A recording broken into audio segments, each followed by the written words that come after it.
Hi అండి. Welcome back to our channel. ఇట్లు మీ ఐశ్వర్య. ఎలా ఉన్నారండి? అందరూ బాగున్నారా? మేము కూడా చాలా బాగున్నాము. ఇది ఫ్రైడే వ్లాగ్ అనమాట. థర్స్డే అయితే వ్లాగ్ ఏం షూట్ చేయలేదు. జస్ట్ పూజ చేసుకోవడం అదే షూట్ చేశాను. ఒక చిన్న మినీ వ్లాగ్ లాగా అయితే పోస్ట్ చేసేసాను. ఇంకా ఫ్రైడే కూడా చాలా తక్కువ వ్లాగ్ అయితే షూట్ చేశానమాట. ఓన్లీ కుకింగ్ వరకునే షూట్ చేశాను. ఈవినింగ్ దాకా అస్సలు షూట్ చేయలేదు. ఇది ఫ్రైడే వ్లాగ్ కదా. సో మా హస్బెండ్ ఆఫ్టర్నూన్ కర్రీ కోసం అయితే ఫిష్ తీసుకుని వచ్చారు. ఈరోజు మా హస్బెండ్ మీద నాకు చాలా కోపం వచ్చింది. ఎందుకో చెప్తాను, వీడియో చూస్తూ ఉండండి. ప్రతిసారి కూడా ఒక చేప తీసుకొస్తారనమాట. మాకు కరెక్ట్గా సరిపోతుంది. ఒక్కొక్కసారి 1-2 ముక్కలు కూడా మిగిలిపోతాయి. అలాంటిది ఈసారి అయితే 2 చేపలు తీసుకొచ్చారనమాట. చేప వెయిట్ తక్కువ ఉంది, సరిపోదేమో అని చెప్పేసి 2 చేపలు తీసుకుని వచ్చేసారు. నాకైతే చాలా కోపం వచ్చిందనమాట. ఎందుకంటే తక్కువగా ఉన్నా పర్లేదు కానీ ఎక్కువైపోతే తినరు, మళ్ళీ వాటిని పడేయాలన్నమాట. ఎక్కువగా తినమంటే తినరు.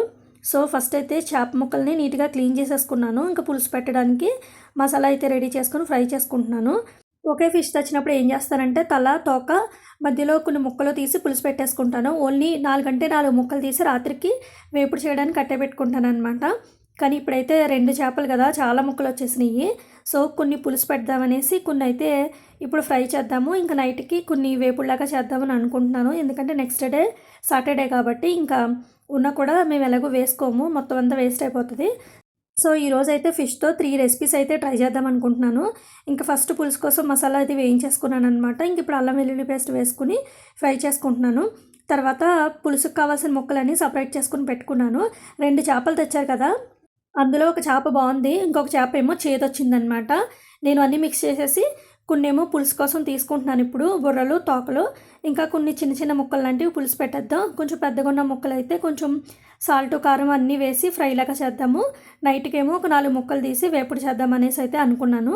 సో చిన్న చిన్న ముక్కలు లాంటివన్నీ తీసేసుకుంటున్నాను అనమాట పులుసు కోసము. పులుసు చేసేసిన తర్వాత బోన్ చేసేటప్పుడు తెలిసింది ఒక చేప అయితే చేదొచ్చింది. 2 మిక్స్ చేసేయడం వల్ల తెలియలేదనమాట ఏ ముక్క ఏంటనేది. లక్కీగా చేపల పులుసు అయితే చేదు రాలేదు, ఓన్లీ చేప మట్టుకే ఉందన్నమాట. అది కూడా పొట్ట భాగం ఉంటుంది కదా, ఆ ప్లేస్లోనే చేదు వచ్చింది. మిగిలిన ప్లేస్ అంతా బాగానే ఉందన్నమాట చేప ముక్క. అల్లం వెల్లుల్లి పేస్ట్ కూడా ఫ్రై అయిపోయింది. తర్వాత చేప ముక్కలన్నీ వేసేసుకున్నాను. ఇక్కడ చూపిస్తున్న మసాలాలన్నీ కూడా వేసేసుకున్నాను. సాల్ట్, కారం, పసుపు అన్నీ కూడా వేసేసుకుని చింతపండు పులుసు కూడా వేసేసుకుని టొమాటో పిండి వేసుకొని మూత పెట్టుకుంటే పులుసు అయితే రెడీ అయిపోతుంది అనమాట. నెక్స్ట్ చేపల్ని ఫ్రై చేద్దామనేసి తీసుకున్నాను అనమాట. కొన్నేమో చేదొచ్చిన చేపలు పులుసులోకి వచ్చేసినాయి, కొన్నేమో ఈ ఫ్రైలోకి వచ్చినాయి అనమాట. ఇంకా నైట్ వేపుల్లో కానీ తీసి పెట్టిన చేపలు అయితే చేదుగా లేవు, అవి బాగున్నాయి. అసలు ఈ చేపలు ఎందుకు చేదొస్తాయో మీకు తెలిస్తే కనుక కామెంట్ చేయండి. మేము వైజాగ్లో ఉన్నప్పుడైతే ఇలా చేదుగున్న చేపలని ఎప్పుడూ ఎక్స్పీరియన్స్ చేయలేదు. అక్కడైతే మంచి చేపలు దొరికేవి, ఫ్రెష్గా కూడా ఉండేవన్నమాట. ఇంకా సముద్రం చేపలు ఎక్కువగా దొరికేవి. చెరువు చేపల కాస్ట్ ఎక్కువ ఉండేవి కానీ సముద్రం చేపలు కాస్ట్ తక్కువగా ఉండేవి అనమాట అక్కడ. కానీ ఇక్కడ క్వైట్ ఆపోజిట్, చెరువు చేపలేమో కాస్ట్ తక్కువ, సముద్రం చేపలు కాస్ట్ ఎక్కువ అనమాట. ఇంకా అమ్మ వాళ్ళది పల్లెటూరు అయినా కూడా అక్కడ కూడా మంచి చేపలు దొరుకుతాయి అనమాట. మా ఊళ్ళో చెరువు ఉంది. సో చెరువులో చేపలు తీసినప్పుడు చాలా చీప్గా దొరుకుతాయి, చాలా బాగుంటాయి అనమాట బొచ్చులు. ఇంకా అక్కడ కూడా ఇలాంటి చేదుగున్న చేపలు అయితే నేను ఎప్పుడూ చూడలేదు. ఇంక ఇక్కడికి వచ్చిన తర్వాత ఈ పొట్ట భాగం అంతా చేదొచ్చేసి ఒక్కొక్కసారి పులుసు కూడా చేదుగా అయిపోతుంది అనమాట. ఎంత కష్టపడి చేసినా పులుసు కూడా చేదుగానే అయిపోతుంది. మరి ఎందుకు ఇలా అవుతుందో మీకు తెలిస్తే కనుక కామెంట్ చేయండి. నాకైతే తెలియదు ఎందుకు ఇలా చేదొచ్చేస్తున్నాయో చేపలు అనేసి. తర్వాత ఫ్రై చేసుకోవడం కోసం ఒక గిన్నెలో సాల్ట్, కారం, కొంచెం ఆయిల్, అల్లం వెల్లుల్లి పేస్ట్, కొంచెం పసుపు వేసుకుని మిక్స్ చేసుకున్నాను. తర్వాత చేప ముక్కల్ని ఓన్లీ 4 పీసెసే తీసుకున్నాను అనమాట. ఆ మసాలాలన్నీ చేపలకి బాగా పట్టించేసుకొని ఒక అరగంట సేపు పక్కన పెట్టేశాను. తర్వాత ప్యాన్లో ఆయిల్ వేసుకుని వాటిని ఫ్రై చేసేసుకోవడమే.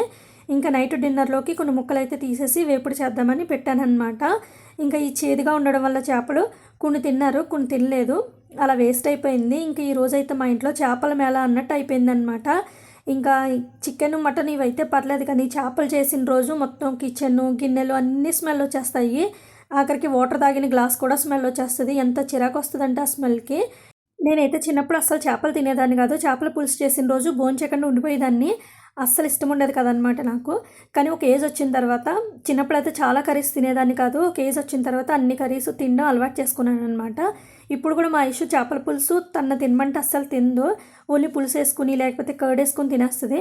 ఇంకా నేను తినిపిస్తానమాట చేపల పులుసు రోజు, అప్పుడైతే తింటుంది. పులుసు కూడా మరిగిపోయింది. ఇంకా స్మెల్ అయితే సూపర్ వస్తున్నాయి అనమాట 2 కూడాని.